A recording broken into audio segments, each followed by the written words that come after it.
Hello' everyone, কি খবৰ তোমালোকৰ? এতিয়া আমি পঢ়িম ফ্লুইড মোশ্যন। ফ্লুইড মোশ্যনৰ আমি জানো যে ফ্লুইড মোশ্যন কেইটা আছে, কাইনেমেটিক্স অফ ফ্লুইড আৰু এটা হ'ল কাইনেটিক্স অফ ফ্লুইড। সেইটো কি বুলি ক'ম, আমাৰ ডাইনেমিক্স অফ ফ্লুইড বুলিও কোৱা হয়, হয়নে? তো কাইনেমেটিক্স অফ ফ্লুইডত আমি কি পঢ়োঁ? The study of the motion, যেনে displacement, velocity, acceleration, but not the cause of motion. Cause of মোশ্যনটো নপঢ়োঁ, কিন্তু উই ষ্টাডি দ্য আমি ইয়াত কি পঢ়োঁ? কজ অফ মোশ্যনটো ষ্টাডি কৰোঁ। ডেট ইজ দ্য ফ'ৰ্চ আৰু দ্য টৰ্ক আৰু এনাৰ্জি। ফ'ৰ্চ, টৰ্ক নহ'লে এনাৰ্জিটো আমি ষ্টাডি কৰোঁ, হয়নে? এটা হ'ল তোমাৰ kinetics of fluid, kinematics of fluid. Kinematics of fluid কি আছে? তাৰপিছত velocity of kinematics of fluid আছে, velocity of sound in any medium. কাইনেমেটিক্সত আমি ভেল'চিটি অফ চাউণ্ডটো পঢ়িম যিকোনো মিডিয়াম মানে চলিড, লিকুইড আৰু গেছ, হ'ব? যেনেকৈ তোমালোকৰ এইখিনি ভেলু দি আছে, ইমান ইম্পৰ্টেণ্ট নহয়, হ'লেও মই পঢ়ি দিছোঁ। Velocity of sound in solid কিমান আছে? 5000 মিটাৰ পাৰ ছেকেণ্ড। লিকুইডত আছে 1400 মিটাৰ পাৰ ছেকেণ্ড, আৰু গেছত কিমান আছে?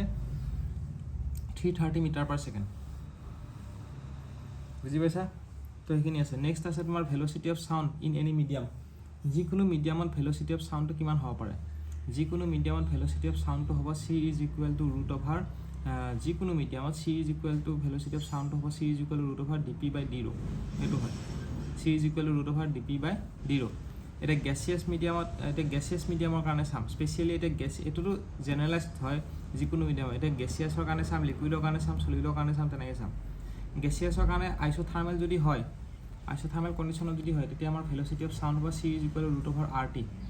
R মানে কেৰেক্টাৰিষ্টিক্স গেছ কনষ্টেণ্ট, ঠিক আছে? আৰু যদি এডিয়াবেটিক প্ৰচেছ হয়, এডিয়াবেটিক প্ৰচেছত আমাৰ ভেল'চিটি অফ চাউণ্ডটো হ'ব C is equal to root over gamma RT, হ'ব? তাৰপিছত note, if process is not mention, প্ৰচেছটো যদি মেনশ্যন নকৰে, দেন উই কনচিডাৰ এডিয়াবেটিক, তেতিয়া আমি এডিয়াবেটিক কনচিডাৰ কৰিম। আৰু গামা মানে কি? স্পেচিফিক হিট ৰেচিঅ', যেনে CP/CV। আৰু ফৰ লিকুইড মিডিয়ামৰ কাৰণে আমি কি চাম? C is equal to root over dp/d rho। আমি পাইছিলোঁ ইয়াতে C ইজ ইকুৱেল টু, যিকোনো মিডিয়ামৰ কাৰণে C is equal two dp/d rho, হয়নে? তো আমাৰ যেতিয়া C is equal to root over dp/d rho হয়, সেইটো আমি কি প্লেচ কৰিম? সেইটো আমি এই যে কম্প্ৰেছিবিলিটি হেৰিটো প্লেচ কৰিম। কম্প্ৰেছিবিলিটিৰ ভেলুটো প্লেচ কৰিলে C is equal to root over k/rho পাম। তো লিকুইডৰ ক্ষেত্ৰত আমাৰ ভেল'চিটি অফ চাউণ্ডটো কি হ'ব? C is equal to root over k/rho, হ'ব? নেক্সট আছে মেক নাম্বাৰ। মেক নাম্বাৰটো কি হয়? Mach number is equal to velocity of liquid বা যিকোনো অবজেক্ট, ভেল'চিটি অফ লিকুইড বা যিকোনো object divide by velocity of sound, মানে C is V/C। Mach number is equal to V/C। Mach নাম্বাৰটো হ'ল ডাইমেনশ্যনলেছ নাম্বাৰ হয়, আৰু তাৰ ভেল'চিটি অফ লিকুইড বা object divide by velocity of sound in that liquid medium বা in that solid medium. Solid হ'ব, liquid হ'লে liquid হ'ব। তো M is equal to V/C। Velocity of C মানে ভেল'চিটি অফ চাউণ্ড। এতিয়া make নাম্বাৰটো যদি লেছ দেন 1 হয়, তেতিয়াহ'লে ছাবছনিক ফ্ল' হ'ব। মেক নাম্বাৰটো যদি ইকুৱেল টু 1 হয়, তেতিয়াহ'লে ছনিক ফ্ল' হ'ব। মেক নাম্বাৰটো যদি গ্ৰেটাৰ দেন 1 হয়, তেতিয়াহ'লে কি হ'ব? ছুপাৰছনিক ফ্ল' হ'ব। বুজি পাইছা? তো এইখিনি জানিব লাগিব। নেক্সট আছে তোমালোকৰ মেক নাম্বাৰটো যদি লেছ দেন 0.3 হয়, 0.3তকৈ যদি কম হয় মেক নাম্বাৰটো, তেতিয়া ফ্লুইড ইজ কি হ'ব? ফ্লুইডটো ইনকম্প্ৰেছিবল হ'ব। মেক নাম্বাৰটো যদি 0.3তকৈ কম হয়, তেতিয়া ফ্লুইডটো কি হ'ব? ইনকম্প্ৰেছিবল হ'ব। বুজি পাইছা? আৰু মেক নাম্বাৰটো 0.3তকৈ কম হ'লে কি হ'ব? ইনকম্প্ৰেছিবল আৰু লগতে ছাবছনিক হ'ব। ইনকম্প্ৰেছিবল এণ্ড ছাবছনিক। আৰু 0.3 পৰা 1ৰ ভিতৰত যদি থাকে, তেতিয়া কম্প্ৰেছিবল হ'ব, কিন্তু ছাবছনিকে থাকিব। আৰু যদি ইকুৱেল টু 1 হয়, কম্প্ৰেছিবল, ছাবছনিক নহয়, এবাৰ ছনিক হৈ যাব। ইকুৱেল টু 1 হ'লে কম্প্ৰেছিবল, ছনিক। ইয়াতে কি আছিলে? 0.3 পৰা 1ৰ ভিতৰত থাকিলে কম্প্ৰেছিবল এণ্ড ছাবছনিক, আৰু এইটো হ'লে কম্প্ৰেছিবল এণ্ড ছনিক। আৰু গ্ৰেটাৰ দেন 1 হ'লে কম্প্ৰেছিবল এণ্ড ছুপাৰছনিক। এতিয়া তোমালোকৰ আমি পাইছিলোঁ যে কি চলিড মিডিয়ামৰ কাৰণেও ফৰ্মুলাটো একেই, লিকুইড মিডিয়ামৰ কাৰণে C is equal to root over dp/d rho, which is equal to root over k/rho। k/rhoটো কি হ'ব? Kটো হ'ল বাল্ক মডুলাছ অফ চলিড। আগৰবাৰ বাল্ক মডুলাছ অফ লিকুইড আছিলে, আৰু বাল্ক মডুলাছ চলিড, আৰু ডেনচিটি অফ চলিড। বুজি পাইছা? তো সেইটো হৈ গ'ল চলিডৰ ক্ষেত্ৰত। লিকুইডৰ ক্ষেত্ৰতো এইটো আছিলে, হয়নে? Bulk modulus is equal dp/d rho by rho। তাৰ পৰা আমি বাল্ক মডুলাছ ইজ ইকুৱেল কি আছিলে? dp divide by d rho by rho। তো সেইটো আমি হেৰি কৰি পেলাই আমি dp/d rho টো k/rho আমি ইউজ কৰিছোঁ। বুজি পাইছা? এটা হ'ল ডেছক্ৰিপশ্যন অফ ফ্লুইড মোশ্যনৰ ডেছক্ৰিপশ্যনটো কি হয় মোশ্যন অফ ফ্লুইড পাৰ্টিকলছ এতিয়া আমি পঢ়িম যে কি ফ্লুইড পাৰ্টিকলছৰ মোশ্যন কি ধৰণৰ থাকে ফ্লুইড পাৰ্টিকলছৰ মোশ্যন থাকে লেগ্ৰেঞ্জিয়ানছ মেথড আৰু ইউলেৰিয়ানছ মেথড বুজি পাইছে লেগ্ৰেঞ্জিয়ানছ মেথড আৰু ইউলেৰিয়ানছ মেথড দুটা ধৰণৰ মোশ্যন থাকে লেগ্ৰেঞ্জিয়ানছ মেথড কি হয় লেগ্ৰেঞ্জিয়ানছ মেথড হৈ গ'ল it is the method that observe in this method the observer কি কৰে observer concentrate on the momentum of single particle Lagrangian মেথডত কি কৰে এটা সিঙ্গল পাৰ্টিকলৰ ওপৰত কনসেন্ট্ৰেট কৰে concentrate on the movement of single particle কিন্তু ইউলেৰিয়ান মেথডত কি কৰে আমি এটা সেকশন বনাই লওঁ আৰু ইয়াতে দুটা সেকশন বনাই লৈছো ইয়াতে x = 1 আৰু x = 2 দুটা ইমাজিনাৰি সেকশন বনাই লৈছো এটো ইয়াতে টাইম 0 ধৰিছো আৰু ইয়াতেও প্ৰথম ইয়াতে টাইম 0 ধৰিছো মানে মুঠতে এই সেকশনটোৰ পৰা যিমান পাৰ্টিকল পাৰ হৈছে সবৰে মানে আমি বিহেভিয়াৰবোৰ চেঞ্জ কৰি ষ্টাডি কৰিছোঁ ইয়াতে যেনেকৈ লেগ্ৰেঞ্জিয়ানছত যেনেকৈ অকল এটা পাৰ্টিকুলৰ ওপৰত ষ্টাডি কৰিছিলোঁ এটা পাৰ্টিকুল আমি ফ'ল' কৰিছিলোঁ ইউলেৰিয়ান তেনেকুৱা নহয় আমি কি কৰিছোঁ আমি এনেকৈ ছেকশ্যন এটা ভাগ কৰি লৈছোঁ ভাগ কৰি পেলাই কি কৰিছোঁ এই ছেকশ্যনটোৰ পৰা যিমান মানে ফ্লুইড পাৰ্টিকুল পাৰ হৈছে সেই গোটেইখিনিৰ আমি বিহেভিয়াৰ ষ্টাডি কৰিছোঁ যেনেকৈ ভেল'চিটি হৈ গ'ল এক্সিলাৰেশ্যন হৈ গ'ল তেনেকৈ ইয়াৰো ভেল'চিটি হৈ গ'ল এক্সিলাৰেশ্যন হৈ গ'ল সেই তেনেকুৱা ধৰণৰ বিহেভিয়াৰ এতিয়া আমি ফ্লুইড মেকানিক্সত আমি কি ইউজ কৰোঁ ফ্লুইড মেকানিক্সত আমি জেনেৰেলি ইউলেৰিয়ানটো আমি চাম আমাৰ এতিয়া বৰ্তমান ইউলেৰিয়ানটো ষ্টাডি কৰিলে হ'ব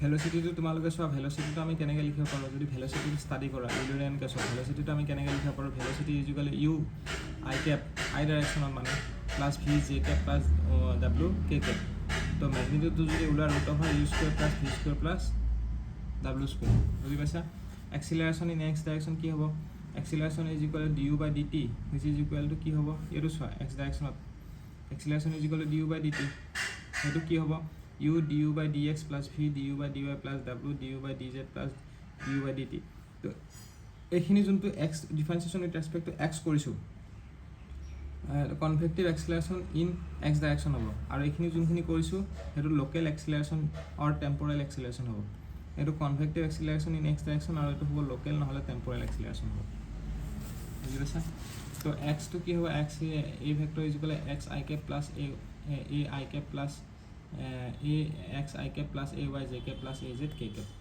বুজিলা এতিয়া ইয়াতে চোৱা আমি টাইপছ অফ ফ্লুইড ফ্ল' যোনটো আমি পঢ়িছিলোঁ বেলেগ এটা নোটছৰ পৰা চোৱা যোনটো আমি লেগ্ৰেঞ্জিয়ানছ পঢ়িছিলোঁ এটা পাৰ্টিকুল আমি ফ'ল' কৰি যাওঁ যে লেগ্ৰেঞ্জিয়ানছত সেইটো আমি কি কৰোঁ উইথ ৰেচপেক্ট টু স্পেচ চাওঁ লেগ্ৰেঞ্জিয়ানছ মেথডটো উইথ ৰেচপেক্ট টু স্পেচ চাওঁ কিন্তু ইউলেৰিয়ান মেথডটো আমি কি লিখোঁ উইথ ৰেচপেক্ট টু টাইম দিওঁ বুজি পাইছে ইউলেৰিয়ানৰ ক্ষেত্ৰত আমি উইথ ৰেচপেক্ট টু টাইম আৰু লেগ্ৰেঞ্জিয়ানছৰ ক্ষেত্ৰত উইথ ৰেচপেক্ট টু স্পেচ বুজি পাইছা এতিয়া যেনেকৈ তোমাৰ ষ্টেডি আনষ্টেডিৰ কথা আছে ইউনিফৰ্ম নন ইউনিফৰ্মৰ কথা আছে ষ্টেডিটো উইথ ৰেচপেক্ট টু টাইম ইউনিফৰ্মটো with respect to space laminar টাৰ্বুলেঞ্চটো কি আছিলে particle will mix from layer to another from one layer to another particle will mix from one layer to another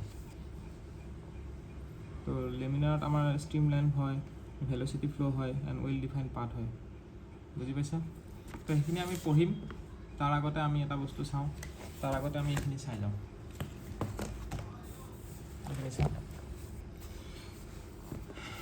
types of ফ্ল' লাইনটো কি হয় এটা তিনিটা ধৰণৰ ফ্ল' লাইন আছে এটা ষ্ট্ৰীম লাইন এটা পাথ লাইন আৰু এটা হ'ল ষ্ট্ৰিক লাইন ষ্ট্ৰীম লাইনটো কি হয় জানানে ষ্ট্ৰীম লাইনটো কি হয় চ' ইয়াতে চোৱা ষ্ট্ৰীম লাইনটো কি হয় ষ্ট্ৰীম লাইনটো কি হ'ব it is an imaginary or curve line এইটো এটা ইমাজিনাৰী কাৰ্ভ লাইন হয় in space such that a tangent drawn on it যদি টেনজেণ্ট এটা ড্ৰ কৰা এটা ইমাজিনাৰী অৰ কাৰ্ভ লাইন হয় in space such that a tangent drawn to it at any point gives the direction of the velocity imaginary curve line এটা হয় য'ত নেকি তুমি যদি টেনজেণ্ট এটা ড্ৰ কৰা সেই টেনজেণ্টটোৱে কি দেখা দিব tangent drawn to it at any point gives the কি দিয়ে গিভছ দ্য ডাইৰেকশ্যন অফ ভেল'চিটিৰ ডাইৰেকশ্যনটো দিয়ে বুজি পাইছা তো two stream lines can never intersect its other মনত ৰাখিবা দুটা ষ্ট্ৰীম লাইন কেতিয়াও ইণ্টাৰচেক্ট নকৰে এইটো বহুত ইম্পৰ্টেণ্ট কথা হয় দুটা ষ্ট্ৰীম লাইন কেতিয়াও ইণ্টাৰচেক্ট নকৰে ফৰ ষ্টেডি ফ্ল'ৰ কাৰণে কি হয় for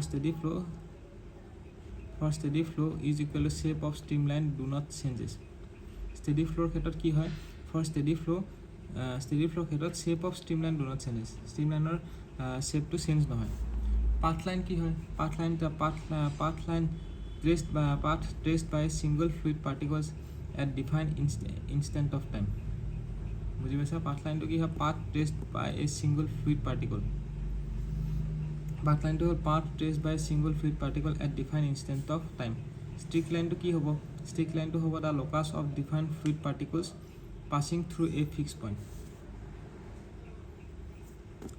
path line to path traced by single fluid particles at a defined instant of time মানে কি হৈছে এটা fluid particular হেৰিটো যদি পাথটো যদি তুমি ট্ৰেচ কৰা path traced by single fluid particle যদি পাথটো আমি যদি এটা single fluid particle যদি পাথটো আমি যদি ষ্টাডি কৰোঁ বেলেগ টাইমত তেতিয়াহ'লে এইটো পাথ লাইন হ'ব আৰু ষ্ট্ৰিক্ট লাইন কি হ'ব তাৰ locus of defined fluid particles passing through fixed point এটো হ'ব কি locus of defined fluid particle বেলেগ fluid particle locus of defined fluid particles passing through a fixed point এটা fixed pointer পৰা পাৰ হৈছে যদি সেটো হ'ল strict line যেনেকৈ তোমালোকে এটো সব strict line টো কি হয় এটো এটা strict line হয় না এটো কি হয় এটো এটা locus হয় strict line টো কি হয় এটা locus the locus of defined fluid particles passes through a fixed point এটো এটা ফিক্সড পইণ্ট মানে t is equal two sub stick লাইনটো আমি কেনেকৈ ড্ৰ কৰিছিলোঁ t ইজ ইকুৱেল টু 5 সেকেন্ডত আমি কি কৰিছোঁ t ইজ ইকুৱেল টু 5 সেকেন্ডত আমি ষ্টিক লাইনটো ড্ৰ কৰিছোঁ হয়নে t ইজ ইকুৱেল টু 5 সেকেন্ডত আমি ষ্টিক লাইন ড্ৰ কৰিছোঁ তো এই t ইজ ইকুৱেল টু 5 সেকেন্ডত এই পাৰ্টিকলটো আহি এইখিনিত পাইছে এই পাৰ্টিকলটো আহি এইখিনিত পাইছে এই পাৰ্টিকলটো আহি এইখিনিত পাইছে t ইজ ইকুৱেল টু 5 সেকেন্ডত এই পাৰ্টিকলটো আহি এইখিনিত পাইছে তো এইটো আমাৰ কি হৈ যাব এটা ষ্টিক লাইন ফৰ্ম হ'ব বেলেগ টাইমত ওলাইছে কাৰণ ডিউ টু ভিস্কোসিটি বা আমাৰ বেলেগ ৰিজন মুঠতে locus of defined fluid particles বেলেগ fluid particle locus হয়নে নহয় passing through single fix point এটা সিঙ্গল ফিক্স পইণ্ট মানে পইণ্টটো আমি টাইমটো ৰাখিছোঁ সিঙ্গল ফিক্স টাইম মানে আমাৰ পইণ্টটো আমাৰ টাইম হয় তো সিঙ্গল ফিক্স টাইমত বেলেগ ফ্লুইড পাৰ্টিকল যেনেকৈ ফ্ল' হৈছে সেইটো হ'ব আমাৰ ষ্ট্ৰিক লাইন বুজি পাইছা আৰু ষ্ট্ৰীম লাইনটো হ'ল এইটো এটা ইমাজিনেৰী লাইন য'ত নেকি তুমি যদি টেনজেণ্টটো ড্ৰ কৰা ইমাজিনেৰী কাৰ্ভ হয় যদি টেনজেণ্টটো ড্ৰ কৰিলে সি ভেলচিটিটো দিব সেইটো হ'ব আমাৰ ষ্ট্ৰীম লাইন তো ষ্ট্ৰীম লাইন আমাৰ ইকুৱেশ্যনটো আছে ষ্ট্ৰীম লাইন ইকুৱেশ্যনটো কি হয় জানানে ষ্ট্ৰীম লাইন ইকুৱেশ্যনটো তোমালোকে জানিব লাগিব ষ্ট্ৰীম লাইন ইকুৱেশ্যনটো হ'ল এইটো ষ্ট্ৰীম লাইন ইকুৱেশ্যনটো হ'ব এইটো যে কি dx by u stream line ইকুৱেশ্যনটো dx by u is equal to du by y is equal to dz by w সেইটো হ'ব আমাৰ ষ্ট্ৰীম লাইন ইকুৱেশ্যন এইটো মনত ৰাখিবা এইটো ইম্পৰ্টেণ্ট এতিয়া আমাৰ এক্সিলাৰেশ্যনৰ কথাটো আহিল এক্সিলাৰেশ্যন অফ দ্য ফ্লুইড পাৰ্টিকল এক্সিলাৰেশ্যন আমাৰ এক্স ডাইৰেকশ্যনত থাকে ৱাই ডাইৰেকশ্যনত আৰু জেড ডাইৰেকশ্যনত থাকে সেইটো আমি পাইছিলোঁ তো এক্স ডাইৰেকশ্যনত আমাৰ কি হয় u du by dx plus v du by dy plus y du by dy plus w du by dz plus du by dt তো এইখিনি যোনখিনি ইউ টাৰ্মছ হয় উইথ ৰেচপেক্ট টু এক্স থাকিব ৱাই থাকিব আৰু জেড থাকিব এইখিনি আমাৰ হ'ব কনভেক্টিভ এক্সিলাৰেশ্যন আৰু উইথ ৰেচপেক্ট টু টাইম যোনটো হ'ব এইটো লোকেল বা টেম্পৰেল এক্সিলাৰেশ্যন হ'ব লোকেল নহ'লে টেম্পৰেল এক্সিলাৰেশ্যন বুজি পাইছা দ্য টোটেল এক্সিলাৰেশ্যনটো কি হ'ব total acceleration is equal to convective acceleration plus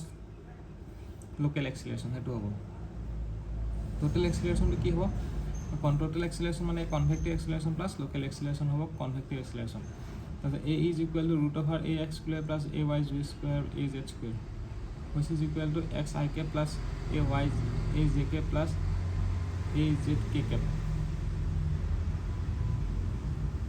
বুজিছা এইটো